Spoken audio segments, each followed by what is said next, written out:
on the Comhairle's website following the meeting. I ask you all to switch off or mute your mobile phones as well, please. First item on the agenda is the minutes of the meeting of the 9th December 2024, and this is for approval as to accuracy. Happy with that? Yeah. Thank you. The second item is declaration of interests. Members are asked to declare any interest that they may have on any items of the agenda. And it would be helpful if members explain why they're declaring an interest in the items concerned. They can also declare an interest any time during the meeting if something appears that they weren't aware of. Just before we start, a bit of protocol. Any motion or amendment in relation to a planning application must be based solely on planning reasons. And if a member moves an amendment, I will invite him or her to clearly articulate the amendment and the planning reasons upon which it is based. Thereafter, I use my discretion, of course, to continue the business of the meeting in accordance with the timeout protocol dealing with amendments contrary to officer recommendations. A copy of the timeout protocol has been made available to all members via the planning application board folder on SharePoint. And the planning manager for the development management team will present the recommendations of the officers. In the event of a member seeking to move an amendment, the chair may call upon the legal advisor or the planning advisor to provide advice to the board. So moving on, first item 3 on the agenda is a change of use of land for the siting of 2 numbered pods for holiday accommodation and the creation of 2 numbered motorhomes at 47 Fivepenny Bar, Eilean.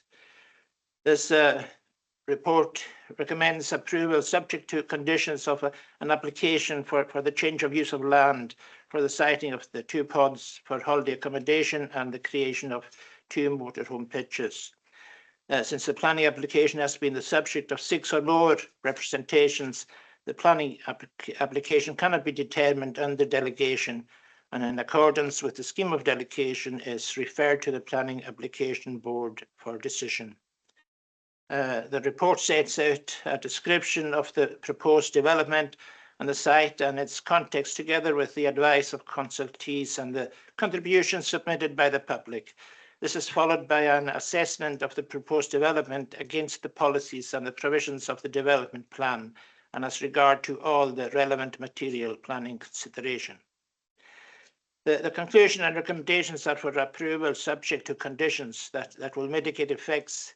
The recommendation recognises the justification for a modest caravan site in the area, and that at the proposed scale is unlikely to contribute to road safety impacts on the highway overall or result in adverse effects on crofting or residential amenity. And Morag Ferguson will speak to this report and answer any questions. Morag. Thank you, Chair. The report for members recommends approval subject to conditions of this application for a change of use of land to site 2 pods for holiday accommodation and to create a hard standing for 2 motorhome pitches at 47 Fivepenny Wharf, Eilean. The presentation which follows is to 8 members' understanding of the location, site and context to the planning issues that have been assessed in your reports. Just for context, Borv is one of the communities on the northwest coast of Lewis, sited between Ballandrushall and South Golson. It's just an aerial of the location of the site. The road coming through here is the road from Barvis going up to Naas. The Borv River runs through here. For those familiar with the road, the village is both along the road, but primarily along the back road here. The road is relatively straight, but has like a very slight bend as it passes the church here and starts to drop down towards the river before it rises up again on the other side.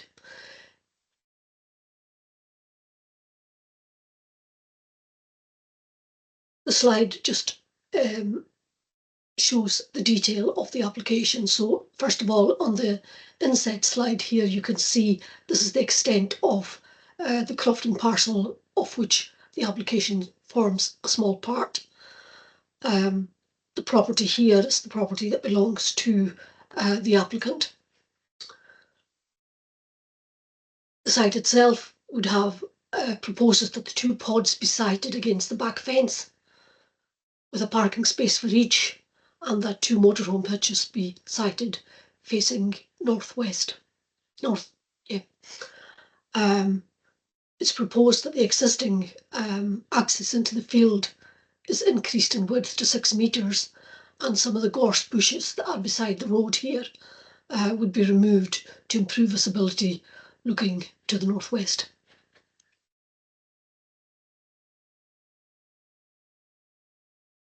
It's just like a slightly more detailed aerial, just to give like a bit more context to the site.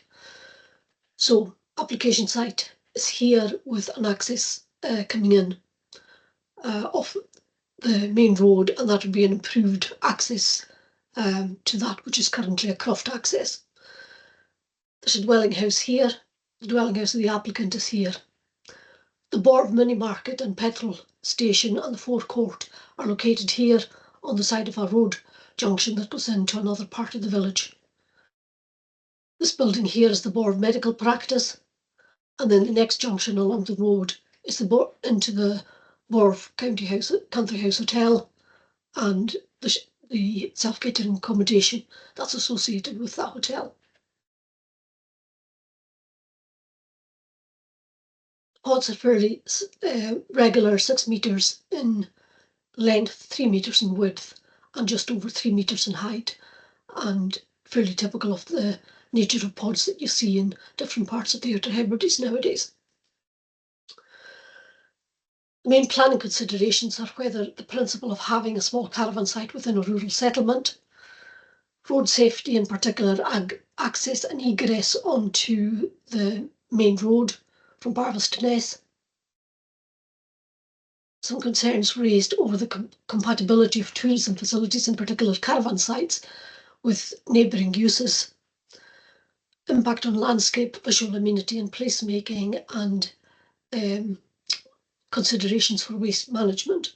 All these issues have been assessed within the planning appraisal in the report. So just to give some context, this is taken just looking across the main road towards the coast, and this is the field access at the moment. So this access would be widened to 6 metres and set back in a splay to allow access and egress onto the road. This house here has windows looking down the croft, but is set behind this particular croft boundary. There's another croft house here. Again, it's set beyond the wall that frames this croft boundary. This is just panning round again, and you can see the valley down below here falling to the river. The gate into the access again, and the applicant's own property. This is standing just beyond where the gate would go into the site, looking northwest towards Ulsan. The house here has mature gardens round it, and is next door to the shop and mini market and petrol pubs.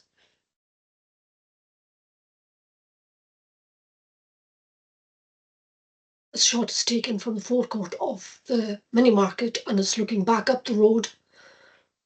Again, the gate into the site was here, the house that I mentioned earlier here, and the white building you see here is the church, and as you approach the church, the national speed limit changes to 40. And there's a concealed access sign on the road here. And then these are just a couple of photographs that have been taken pretty much of similar as the images which we've just presented. So again, that's looking out towards the coast, across the field, looking downwards towards the junction into the part of the village of Borv, the mini market, the doctor's surgery, the applicant's property.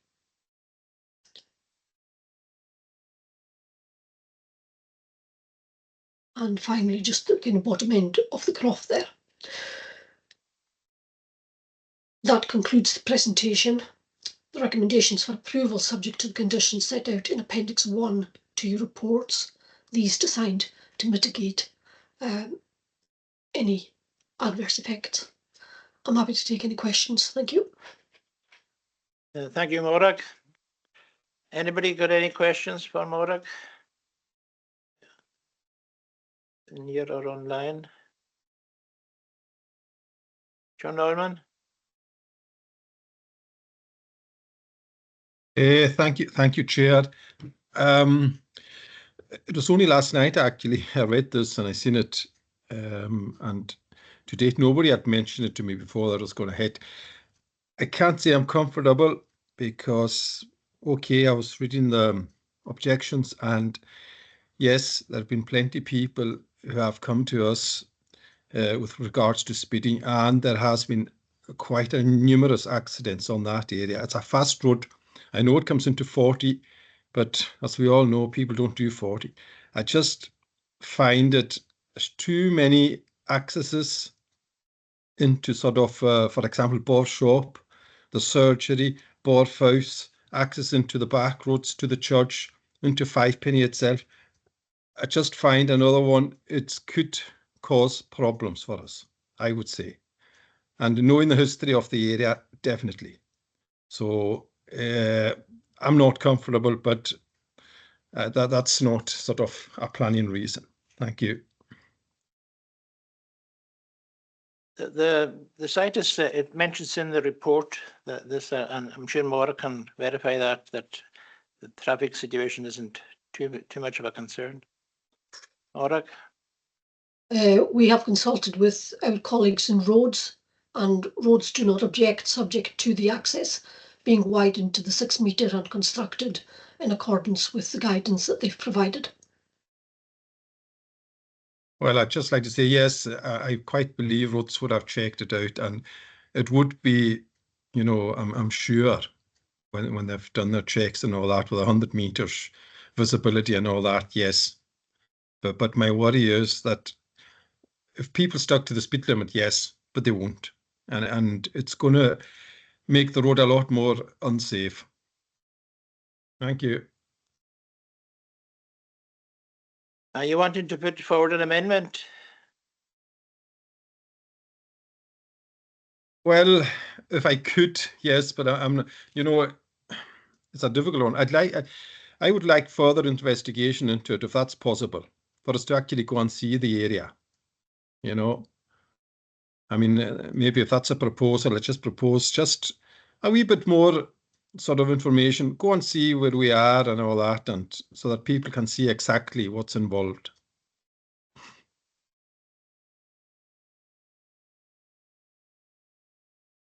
Do you have?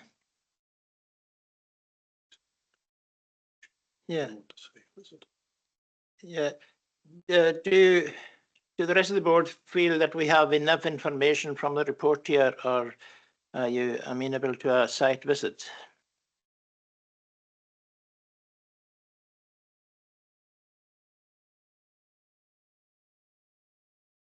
Sure. Mustafa? Thanks, Chair. Obviously, I'm not a local member. I'm not aware. I'm not familiar with the area more than John Norman. I mean, for me, reading the information, I think we have enough information. But if John Norman, he's a local area member, and you know, if he thinks need more clarification, I don't know the area as much as him. But as far as I could read from the report, I had enough information. Any other comments? Finlay? Thank you, Chair. I agree with John Norman. It is a fast bit of road. I've been on that road many times, and traffic does come at you at a fair rate from both, well, especially from the Barva side. But the report is pretty detailed, and I think, yeah, I share his concerns about the speed, but that's something that we can't really manage. So I know where John Norman's coming from, but it's difficult.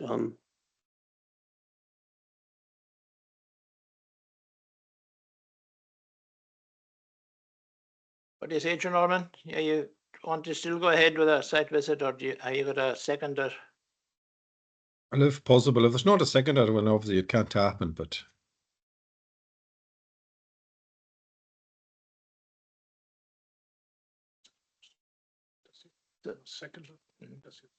Yeah, that's what I've asked. There's no seconder at the moment. In that case, we can move on, and the proposals here are for recommendation at 3.1 to approve this planning application subject to conditions set out in the Appendix 1. Is that the decision of the committee? Yeah, thank you for that. That'll do. Moving on to item 4 on the agenda. This is to construct coastline path from Melbus to Agnish Point, Isle of Lewis. And since the planning application is considered by the appointed officer to raise sensitive issues in accordance with the provisions of the scheme of delegation, it is referred to the planning application board for decision. The report recommends approval subject to conditions of a planning application to create, widen and extend a coastal path along the north side of the Bry Melbus Point, Isle of Lewis. The report sets out a description of the proposed development and the site and its context, together with the advice of consultees and the contributions submitted by the public. This is followed by an assessment of the proposed development against the policies and provisions of the development plan and has regard to all relevant material planning considerations. The key issues raised through representation, consultees and the policy assessment are the principle of the development of a public footpath on common grazing land that includes field parcels in active use and readily accessible to shareholders, and the impact on coastal erosion arising from the proposed footpath cutting through a coastal dune system. Morag Ferguson will speak to this report and answer any questions. Thank you, Morag. Okay, thank you.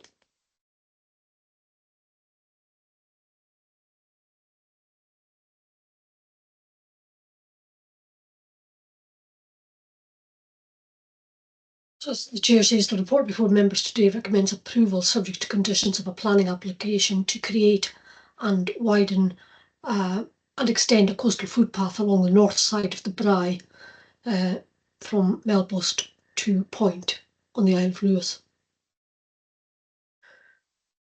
One representation was received from the Crofton shareholder, who has submitted a further representation which has been circulated to members earlier today under Appendix 4A. The report is brought before members because the Crofton Commission had also indicated concerns regarding the proposed development. It is, however, before I go into the presentation, worth reminding members that while Planning Permission makes decisions on the use and the development of land, it makes them in relation to the policies of the development plan and other relevant material planning considerations. However, it does not grant any rights to a developer to enter onto that land to undertake any works without first having secured those rights from those with a legal interest in the land. So there's a distinction between the planning merits and the titler legal interest in the land.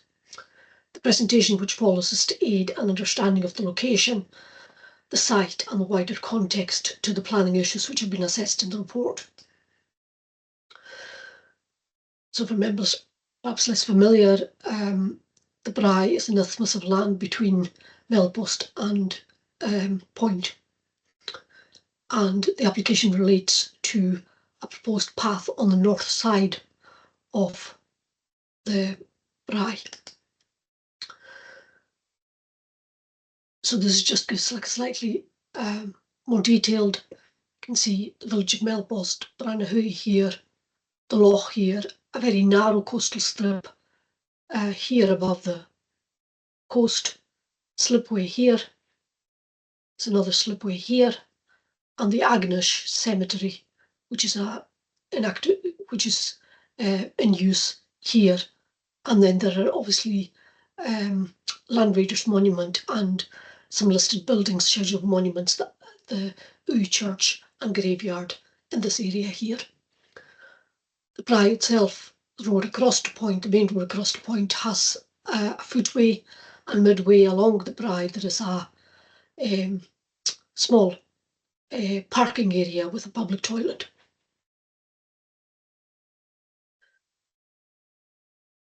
In order to better explain the plans which have been submitted, we have taken each plan and beside it provided an inset of the aerial shot. So the overall proposal is to construct, improve, widen, extend a footpath starting at the Melpost slipway, and it would run along the top of the beach here to a point where it would cross from the Melpost common grazings into the Agnish common grazings, go along a dune system at the top here, and then run along beside the existing cemetery fence, between the shore and the cemetery fence, and then cut across this last field to the road that takes you in to the slipway and to the Uy Church and graveyard. Main considerations in this application are whether the principle of having a path within a rural settlement or between two rural settlements is appropriate, impacts its coastal development, implications for coastal erosion, benefits not just for tourism but for wider users of the land. Crofton Commission consultation response recommended that the application not be approved. We've had to consider the compatibility of the proposal with neighbouring uses of the path, of the proposed path, and that would include dog walking, people walking, use of the land for grazing, and also what mitigation is possible in terms of both fencing, gates and signage. The Outdoor Hebrides Outdoor Access Strategy and the Scottish Outdoor Access Code are considerations from a planning point of view, and they seek improved coastal access. Obviously, any path provides the opportunity to walk and therefore meets the objectives of sustainable transport. We've looked at the landscape impacts. It's a low-lying development over land that is currently used informally for walking, and it's considered that the landscape impacts are very minor. And there is also consideration given to the archaeology and built heritage in the area, in particular the scheduled monument of St. Columba's Church and the Uy graveyard, which is a listed building, category A. So the rest of the presentation sets out the path in a bit more detail in 3 sections. So the first section is through the first part of the Melpost grazings, and the path will follow an existing informal footpath that runs from the existing slipway and a car park that is here along the north coast frontage. The terrain here is largely coarse sand, some pebbles, but it's raised above the beach level. And it's proposed that the footpath surface here would be extended to 3 metres in width and would have raised rest verges. There would be 2 new gates at this end, with a field gate which could be locked and a 1.5 metre wide pedestrian self-closing gate, and then a new stock-proof fence erected along the south side of what would initially be a 6-metre construction corridor. So there follows like some photographs that just kind of illustrate in a wee bit more detail that first section of the proposed path. So slipway here, the car park, and if I take you to the next slide, you can see the steps allow people to walk onto the beach, but you can also see, like here, there is a worn path where people already walk along the shore here. The next slide just shows some of the kind of pebbles that have been come ashore and along this area, and also thrown up into the kind of lower part of this field parcel here. So this fence, so there would be a 6-metre construction corridor, but the ultimate aim would be that this section of the footpath would be 3 metres wide. So as you move along, again, you can see like pebbles here, and again the path is informal, but it is sits along the outside of the fence. There's a hard coast here. There's a concrete wall as a coast defence along this side. This is looking back towards the Melpost end and the car park here, and the houses in Melpost itself. And again, you can see that in terms of the land, I mean the sand and the gravel pebbles are not only on this side of the fence, but also been driven probably by storms up into the fields. As you continue along the path, the pebbles disappear and it turns more to a kind of coarse sand. And here you can see like the path is is fairly well trodden along the coast on the outside of the fence. And on the inside of the fence, this part is the Melpost grazings.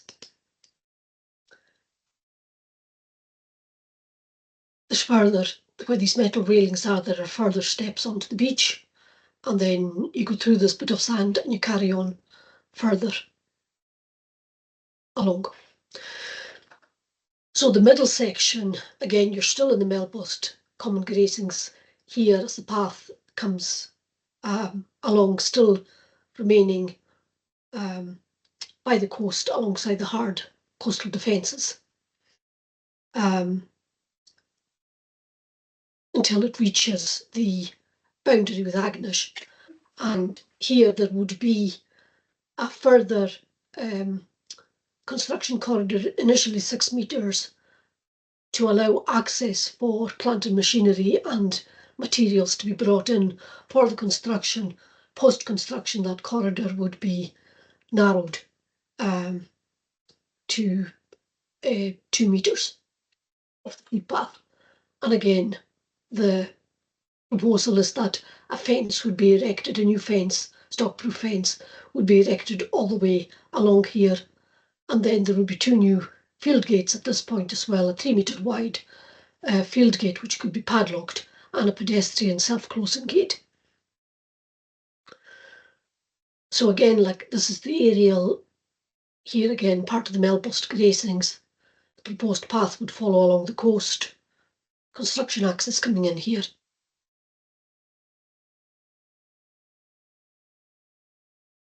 There are disused workings here, so there was obviously like sand and gravel excavated in this area historically, and as the path passes through here, you start to, and come into the Agnish grazings, you start to move into like a dune system. So again, there's some photographs to follow here. I think that one's actually, have I gone the wrong way? So in this kind of last section along the Melpost grazings, there is like an existing boardwalk that would be lifted and replaced with the proposed gravel footpath, and as I say, a new fence along the side here. This is the section of the boardwalk that leads you out towards the car park and the WCs on the right, and this is where the 2 new gates would be proposed as you transition into the Agnish common grazings.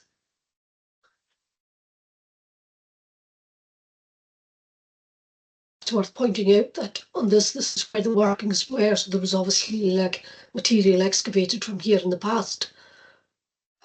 Possibly some side-cast material here, which has become a dune system, and you can see some marram grass on the top.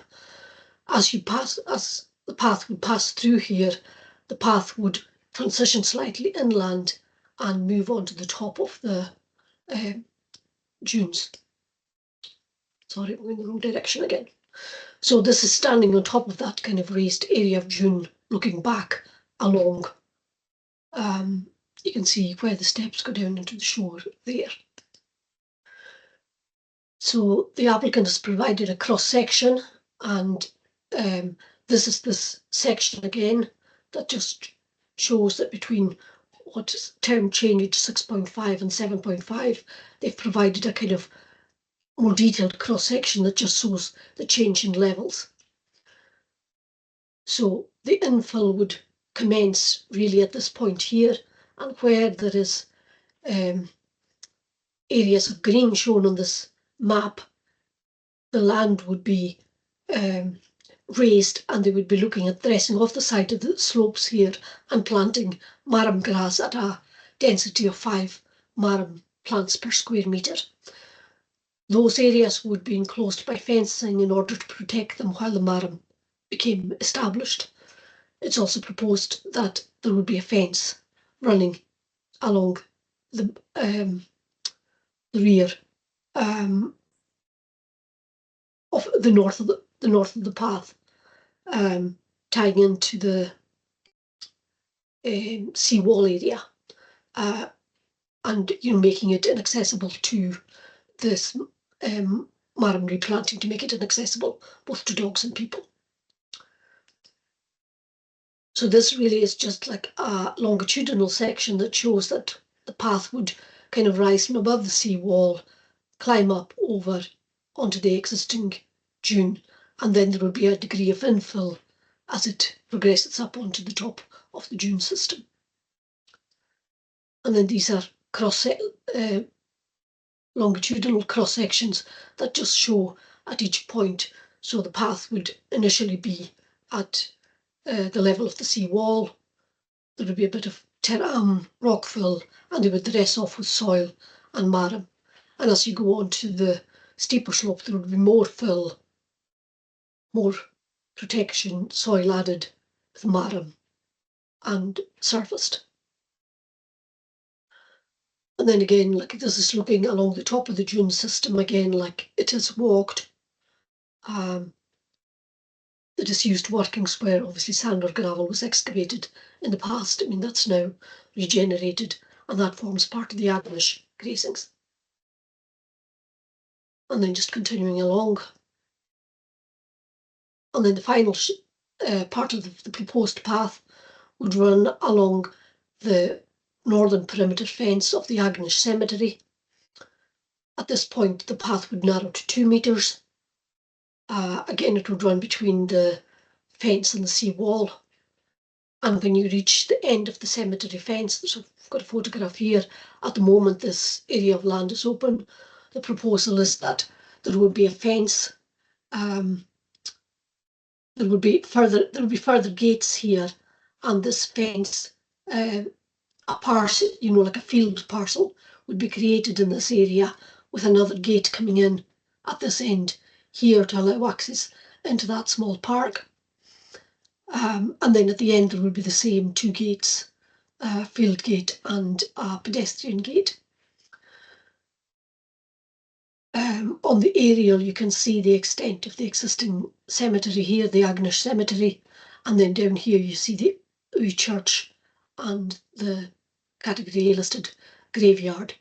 The access road coming in from the top end of the brae here, taking you off to the church and also to a slipway to the shore. So again, in terms of photographs, this is the path along the Agnish grazings. It's proposed that a fence would be erected on this side, and then as you move along the side of the graveyard is currently fenced with concrete post and wire mesh fence. And the path would follow along till it reaches this point. And then it's proposed that a new fence would be erected to ensure that both people and any people walking dogs or indeed running stock would have a path, an enclosed path running to a gate which would take them onto the public road. That concludes the presentation. The planning assessment concludes that the proposal for a footpath as sited, designed and conditioned would not result in significant loss of grazing land, and that it would not lead to adverse effects on the continuation of crofting in the area. That's the planning policy test.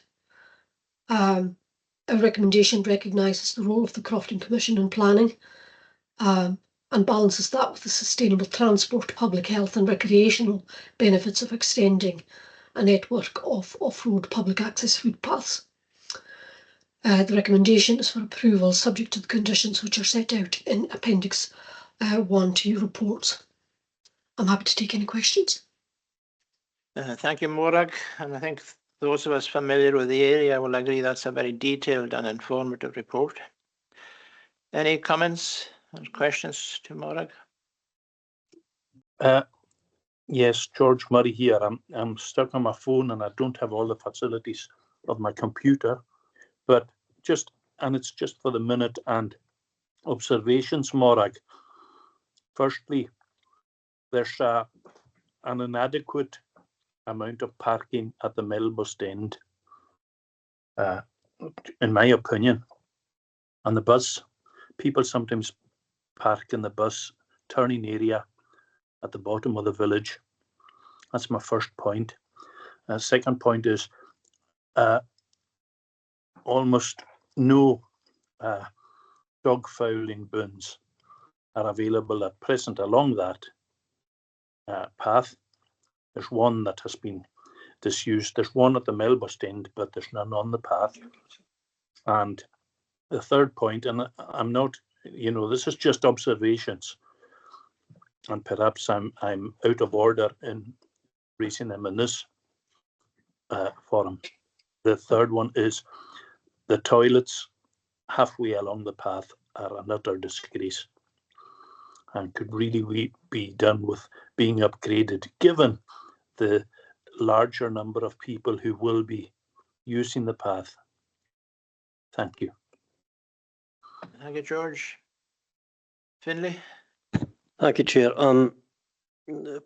Again, not probably going to affect the decision of the planning, but I've had a number of representations about this path over the past probably couple of years since it started going forward for planning, first of all.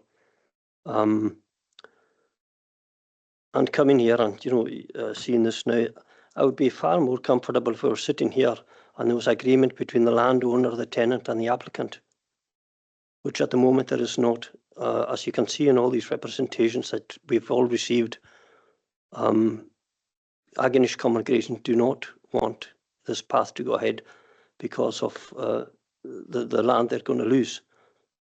And there's a very strong feeling about that. I know that that's possibly nothing to do with planning, but the thing is that I think we should take that into consideration as we move forward. Could there be a way that we could put a hold on this till there is agreement between the landowner, the tenant, and the applicant? Because we're going to possibly put this through today, and the people of Agonish are not happy. As you can see in all these letters, what's been happening. I mean, I've personally, I don't have a problem with the path, but it's their land, and they don't have a lot of grazings, and I can see their point, and they feel very strong about it.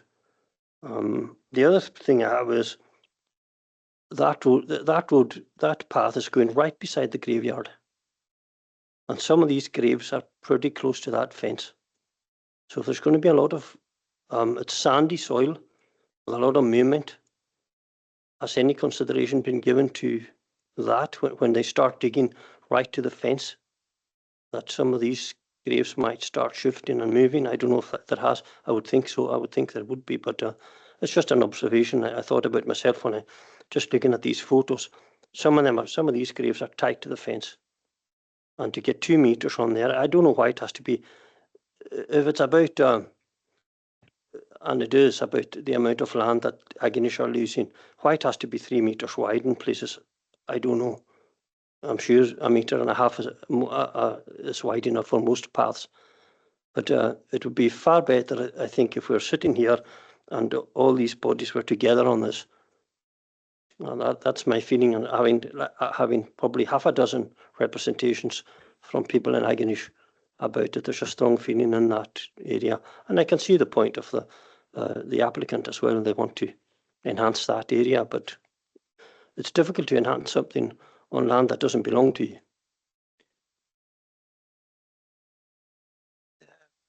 Planning, you can apply for planning for land that doesn't belong to you, but Maura, can you come in and any comments on Finlay's remarks there?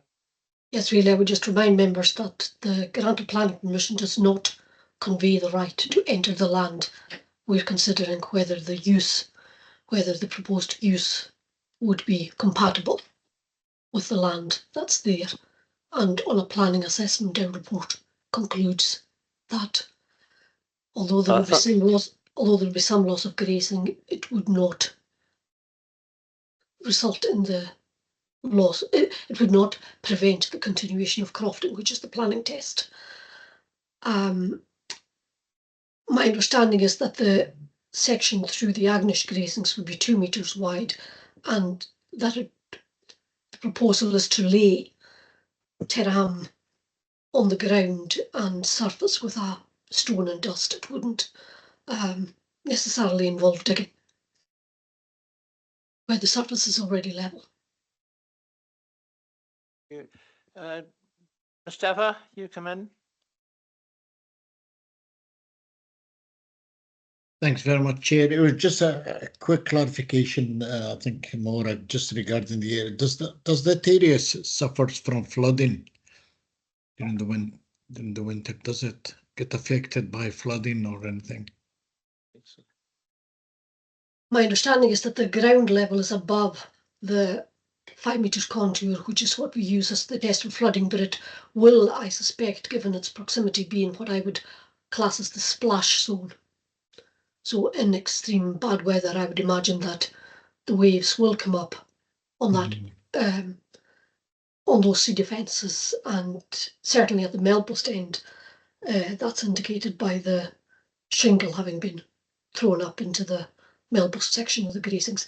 There doesn't, from the photographs, that's not evident in the other sections, but I'm sure members or those more familiar will be able to add further clarity to that.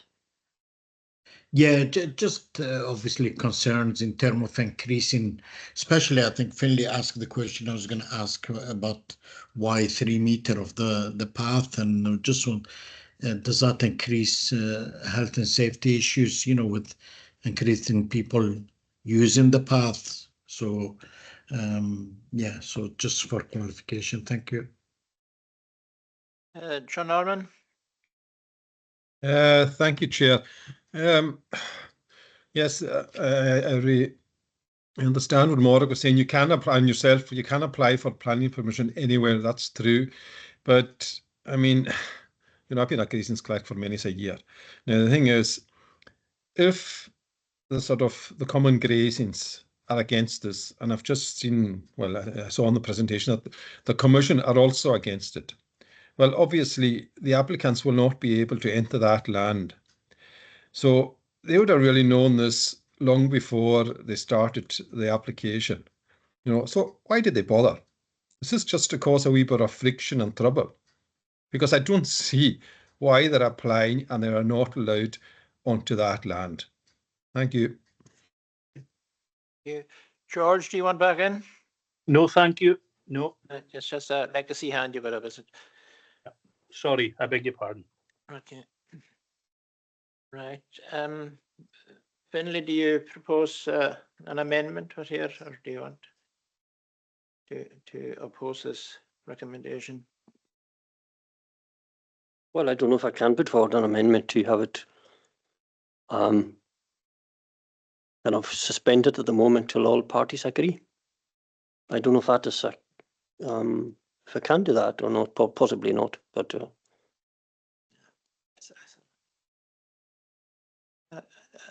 Alan, can I ask you to come in here? Thank you, Chair. Yes, just as suggested, given it's the concern is in relation to land control and land ownership, that's not a planning matter, so that wouldn't be competent if it's on that basis. that's fine then. Yeah. And I just thanks, Morag, for that clarification. It's just that many representations, you know, I felt I had to stand up for the people down there and put their views forward. Anybody, any other comments on this or any other suggestions? Yes, can I come in, Chair? Yes. Yeah, I'm just wondering, I mean, supposing looks like that the planning permission will be granted. I mean, can this ever go ahead without, you know, they can't just start anything now on that land? Just clarification, just to make sure that's the case. Alan?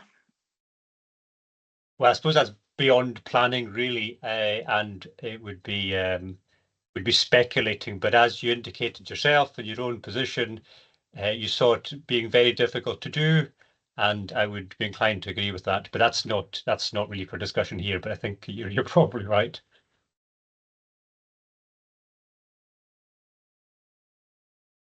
Yeah, Norman, you want to?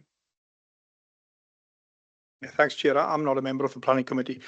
I too have had representations regarding this. I'm sure myself and Finlay, being the councillors for the area, you know, will have been petitioned by particular shareholders of the grazing committees as well.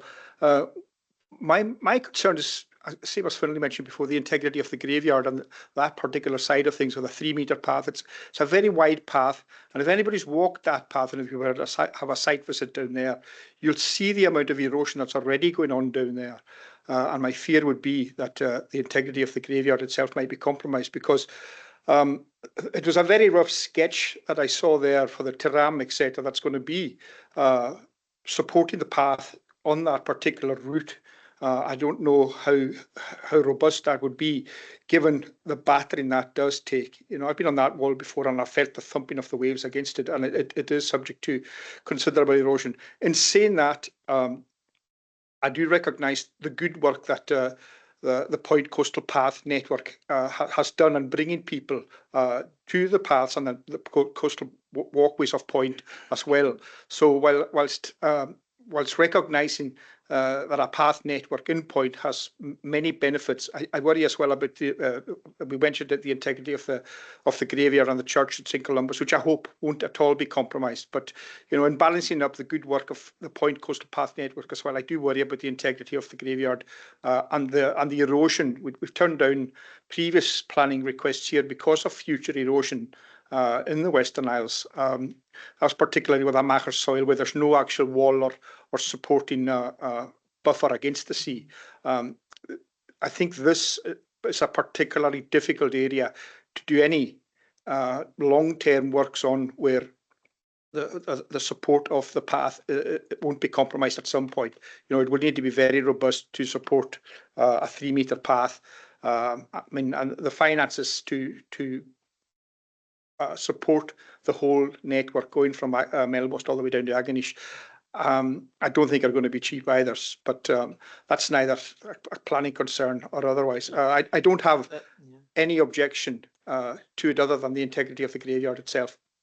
The point I was going to make there was that any amendment has to be based on planning reasons. Morag, do you want to come in? Just here, if I can just take members back to the presentation, and just to reinforce that the section of path along cemeteries 2 metres wide, not 3 metres wide. It's 3 metres wide on the Melpost end. So the intention would be that there is a construction corridor allowed of 6 metres, but the actual path itself would be 2 metres. And that's clearly indicated on the, on the drawing here. It could be strengthened further by way of a condition. It's obviously like a hard defence here, and there's an existing slope. So the intention in this section would be for the path to be 2 metres wide. It's just for clarification. Thank you. Right then, are you proposing an amendment, or you're happy then to go with the recommendation at 3.1? And this is to approve this planning application, subject to the conditions set out in Appendix 1. And these conditions are quite important as well. Are we happy with that? Thank you. There you are. Moving on to item 5. Change of use of the land to campsite with construction of facilities, building and services at 8 Roosgarry, Burnley, Isle of North Uist. This planning application has been the subject of 6 or more representation and is therefore in accordance with the scheme of delegation and has been referred to the board for determination. The report recommends approval subject to conditions of an application for the change of use of land to a campsite with capacity for 17 tent pitches and 14 motorhome pitches, and the construction of the associated infrastructure, services and facilities building at 8 Roosgarry, Burnley, Isle of North Uist.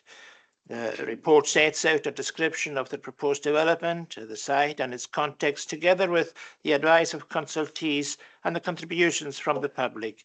This is followed by an assessment of the proposed development against the policies and provisions of the development plan and has regard to all relevant material planning considerations.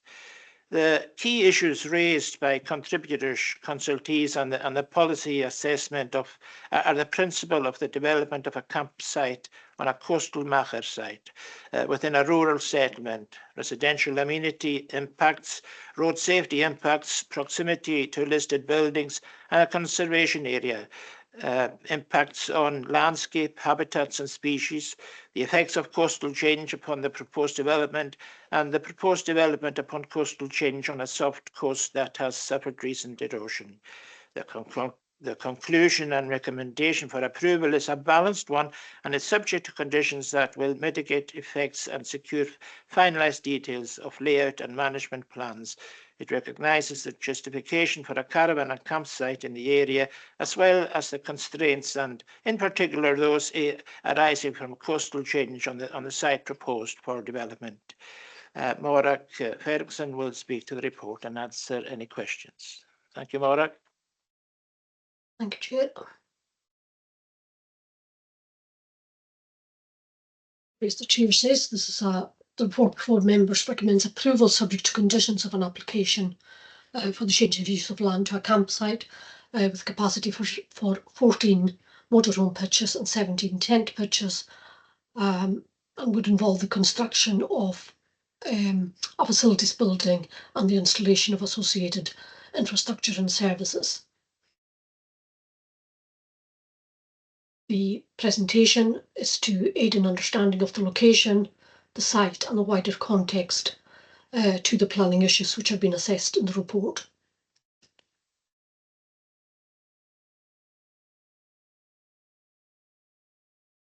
So before we go into the plans and the pictures, just a very brief overview. The site extends to 0.84 hectare, so just under a hectare, approximately 2 acres.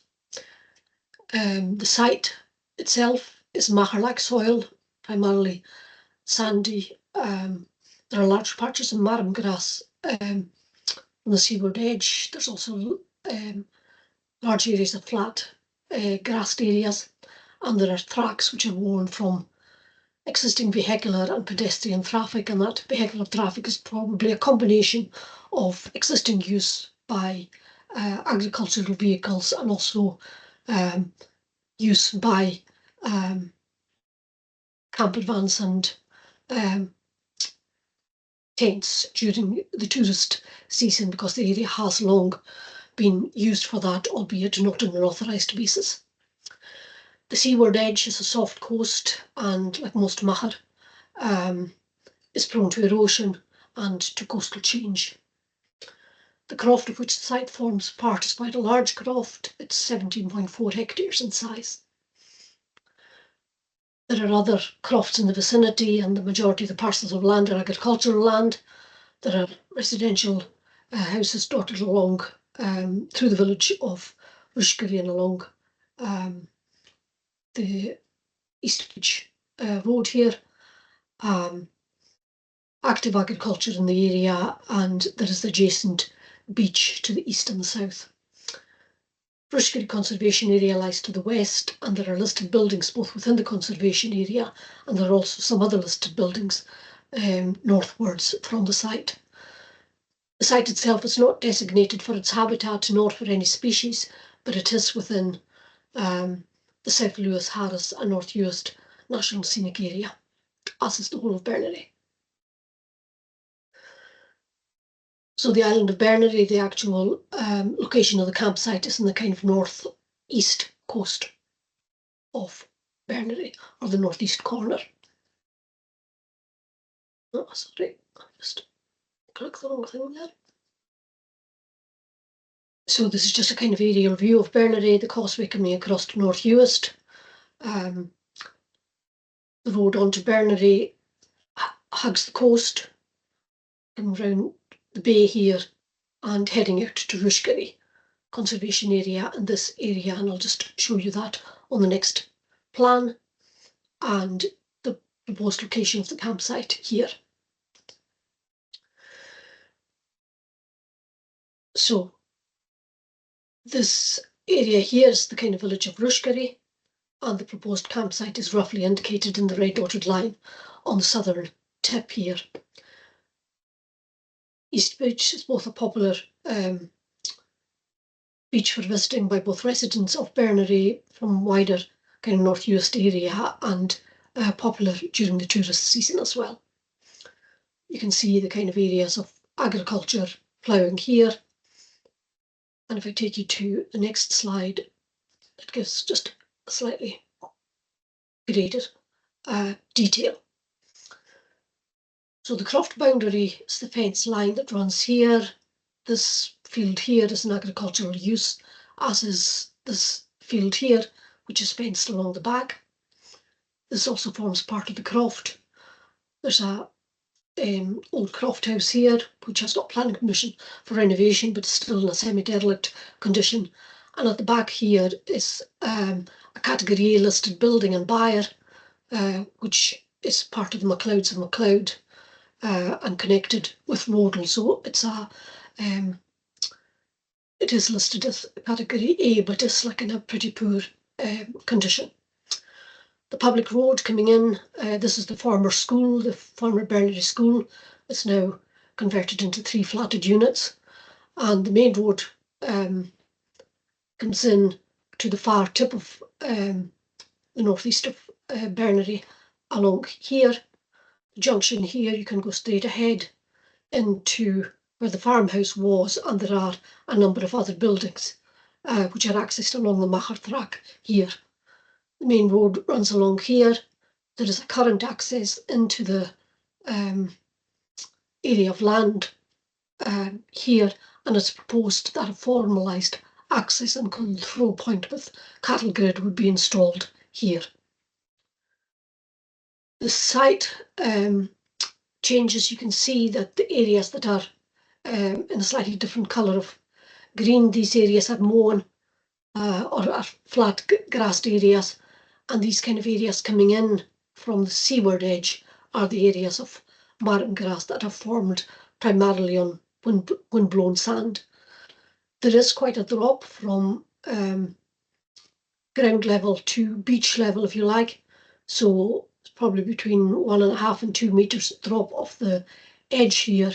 The beach is sloping, and there are different views as to where the high tide mark actually are, depending on what reference documents that you use.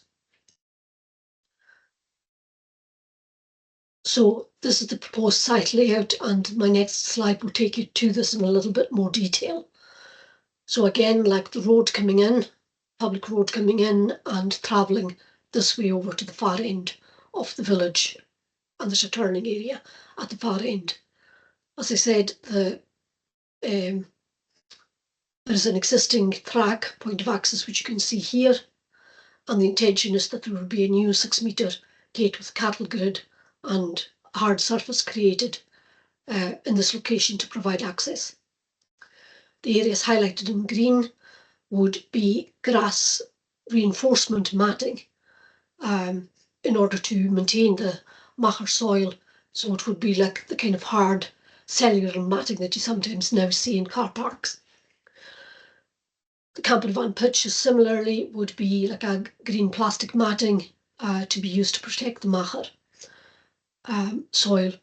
Camper van pitches, 14 of them are identified in the orange, and then there would be 17 tent pitches. These are identified in blue, would be various sizes in order to accord with the caravan sites and licensing requirements. Each pitch has to be 6 metres spacing for both tents and for camper vans. The proposal is to erect a new building here, which will provide 2 female showers and toilets, same 2 male showers and toilets, as well as an accessible shower and WC. There would also be like a small kitchen, laundry, and reception and small shop associated with the campsite.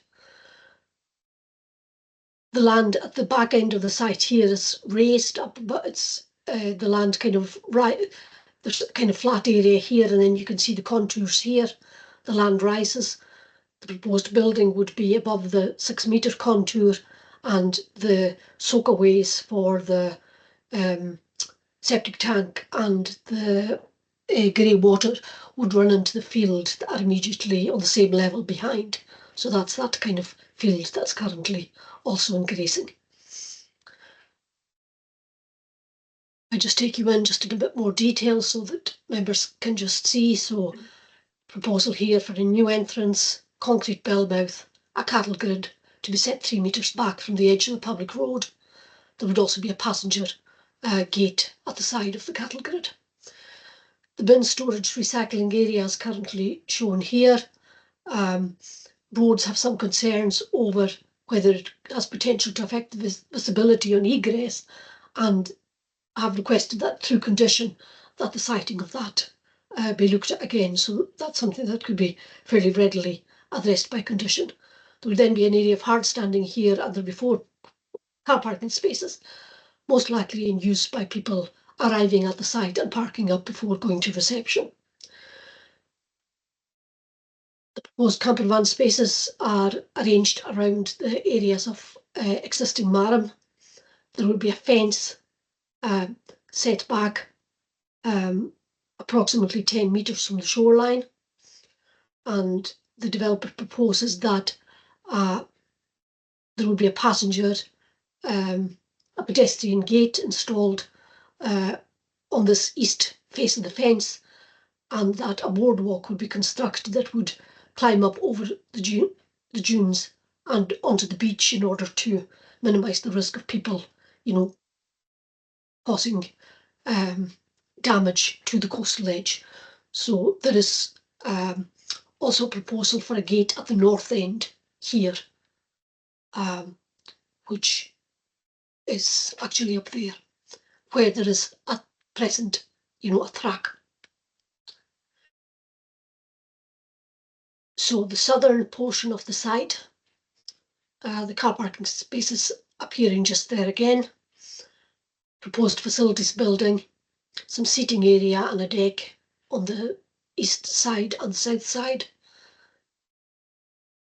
soak away septic tank here, and then tent pitches here, both on the lower area and on the higher area immediately adjacent to the facilities block. And then again, it's proposed that there would be also like a gate here, and this is used as a fairly regular access onto the beach, because there is quite a low lying area here, so there is a bit of break in the dunes, and you'll see that in the aerial photos.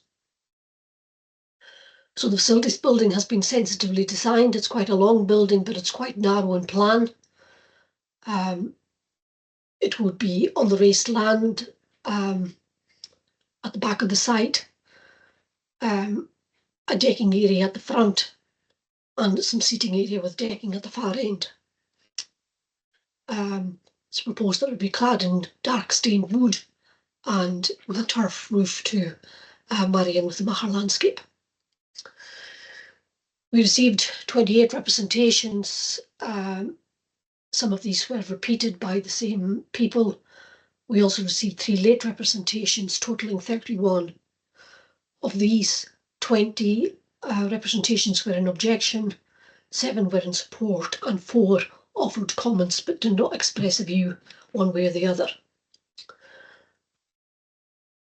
I've listed here, and I'll just let members read through the matters that were raised in representation, and again these are covered in detail in the planning appraisal within the report.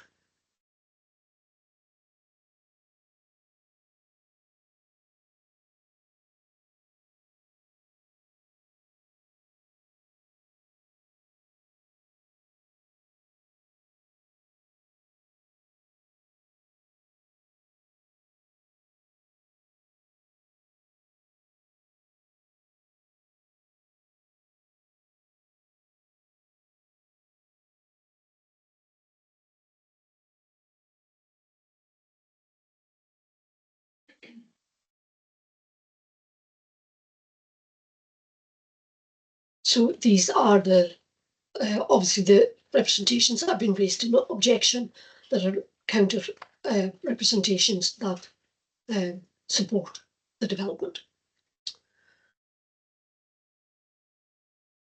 So the key planning issues as covered in the chair summary at the start is whether the principle of development of a caravan campsite is acceptable on a coastal Comhairle site within a rural settlement, the effects of coastal change upon that land that's proposed for a campsite, given that it's a soft coast and it's suffered recent erosion from high tides and scour underneath the sand. Further, the converse of that is, is the proposed development likely to have an adverse effect upon that coastal change? Issues are raised in relation to the proximity to the listed buildings and the conservation area, impacts on landscape and visual amenity, impacts on residential amenity, the capacity of the road, the public road to accommodate the traffic, and resultant safety impacts, and also impacts upon habitats and species. So this slide just sets out the boundary, first of all, in yellow, of the Rushkery Conservation Area. It is primarily identified as conservation area because of the number of thatched buildings that have been preserved, many of them renovated in recent years, some used for residential use, some in studio use, and some in holiday use. In an earlier screenshot you showed this is the site of the former Bernary School, which has been converted to housing. There's a group of 3 thatched cottages here which are listed, another 2 here which from memory have not been, they've had consent, but I'm not sure that they have actually been restored. And here the Bernary hostel owned by the Gatliff Trust, the 2 buildings here which are listed buildings as well, and then MacLeod's Gunnery, the MacLeod of MacLeod byre and building that is here, and then there's a former farmhouse here, which is in a pretty poor state of repair. So as I mentioned in the previous slide, there is a bit of, there's a low point here, and this is used for access onto the beach, both by pedestrians and also, I suspect, by crofters bringing up seaweed when seaweed gets washed ashore here, because there is quite a lot of seaweed, kelp and seaweed out on the reefs in this area. The proposed campsite itself would be these 2 acres that are identified here between this fence line and the coast.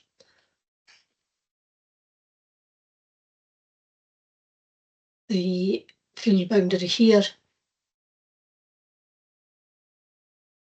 And just to give kind of some wider context in terms of other listed buildings that are within the area, so I've covered the 3 cottages here, the Garnery Hostel and the Annex, which are category B listed, these southwest cottages at Bala, which I think have had consent in the past, MacLeod's Gunnery here, and then further along the village there is the former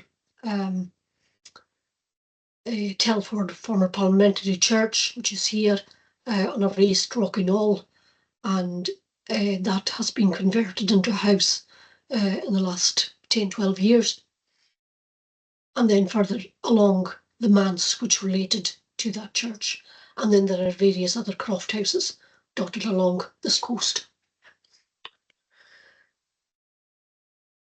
This is the point where the access comes in off the main road at the moment, so the public road is to your right, and as you move in there has obviously been like a bit of hardcore put here in the past. You can see like a bit of erosion from tracks from vehicle use, and there are kind of these large areas of flat green grass. A couple of camper vans there when this was taken, presumably in the summertime. And then these raised areas of marram grass. The proposed facilities building would be just where you see that kind of centre post on this kind of slightly more raised area of ground. There would also be tent pitches on this side. Parking area, the 4 parking spaces that would be inside the gate would be in this general area. And then further along where this green van is parked, the tent pitches would be on that side and also on the higher area south of the proposed facilities building. This is a photo taken from the junction looking eastwards, and this is the farmhouse which has had planning permission, but this has not to date been renovated. The building here is the category A listed MacLeod's Gunnery, the barn and the byre. Part of that was originally thatched, and the other building has metal sheeting on it. And then beyond here you can see the Garnery Hostel, which is a category B listed building, and the auxiliary building to that. This fence, this field here is in agricultural use. It forms part of the same croft. The intention is that the soakaway, grey water and septic tank fill water soakaway would come into this parcel of land by a small amount, but the remainder of that would remain in agricultural use. This is now standing on the site in the general vicinity of where you would have the facilities building, looking back towards that croft house. You can see the roof of the hostel over here and MacLeod's gunnery barn and byre here. The roof of the former schoolhouse in the distance here. The public road coming in from the junction just on the other side of that field parcel. And then you can see some seaweed that's been harvested from the shore up in this area here. There's now like a couple of photographs that we've taken in January, and this was some coastal erosion that occurred, and there was a storm in November time, and there was a bit of a scour onto the coast here that's resulted in a bit of a loss of the coastal edge. So that's looking southwards, and then that's the same looking northwards. And again, you can see the areas of marram grass here, and then the areas of flat grassy land. And then this is a typical example. This is looking north just from beyond where you come in the gate, looking north. So obviously a track here and these kind of areas of the kind of typical terrain where it's proposed that motorhome pitches will be formed with some kind of reinforced grass matting. So in summary, the report sets out an appraisal of the planning issues. The application itself was subject to iterative change during the period of its determination, and that was in response to both feedback received in representation and from consultation bodies. The application itself has been accompanied by a design statement, biodiversity enhancement statement and climate adaptation statement, and mitigation measures and commitments made within these documents can be secured by planning condition, including a condition for the monitoring of future coastal change. The conditions proposed also seek a finalised layout to satisfy roads on the visibility on exit to the public road. So in conclusion, just to summarise the Chair's introduction, planning applications require to be determined in accordance with the development plan unless material considerations indicate otherwise. The assessment before you in your reports and the recommendation for approval is a balanced one. It recognises the justification for a caravan campsite in the area. Also that the land is regularly used on an unauthorised basis for that purpose, and also recognises the constraints in particular arising from coastal change. In terms of landscape and visual impact, the assessment considers that the site can be accommodated without compromising the special qualities of the National Scenic Area. It's also concluded that the site as proposed is sufficiently distant from any neighbouring houses so as to avoid unacceptable impacts on residential amenity. With ecology and biodiversity concerns have been considered and measures are proposed to be secured through condition to protect and enhance biodiversity. The recommendation is therefore that, subject to management by conditions, that the requirements of the development plan, when read as a whole, are satisfied, and that the proposal would be acceptable, subject to condition in relation to the effects on the environment. The recommendation is that the development should be approved with conditions that will mitigate the potential for adverse impacts and secure the proposed finalised layout and management plans. That concludes the presentation. I'm happy to take any questions. Thank you, Morag. That's a very detailed and informative report, without doubt. Thank you for the work gone into that. We'll start off with Mustafa, please. Thanks very much, Chair. I know the area very well, I think, and the area is already used by campers, tents, and visitors, day visitors alike. Everybody. It's a very popular area, and I think the proposed campsite, will improve the management. I think Maura raised some questions the objectors raised. I think to the contrary, I think the proposed campsite will improve the management of the area, and I think by proposing, especially the path, it decreases the concern raised by the objectors, and I think it will be an improvement to the amenities already, because I think Marek mentioned, and you look at the report, the area is already used as an unauthorized campsite, and traffic is already there, and I think the proposed campsite will improve that by controlling the flow of the traffic to the area, and I think it'll be an improvement to the amenities as well. So, thank you. Thank you, George. You're muted. Thank you, Chair. I agree fully with Councillor Hoseen. I know the area just on a very casual basis, but it looks sensational, and there must be an awful lot of wild camping going on down there. Must be, because it's just a lovely part of the island, and to have a formal campsite with proper sewerage and drainage facilities, I think could only enhance the attraction of the place. Thank you. Thank you. Norman? Thanks, Chair. Again, I'm not a member of your committee. Can I ask, Maura, just for clarification, we had a proposal for a house built in North Uist not that long ago that was turned down on the basis of coastal erosion. Is the motion to approve this to recommend this be approved based on the fact that these are non-permanent dwellings? We're putting up tents, etc. here.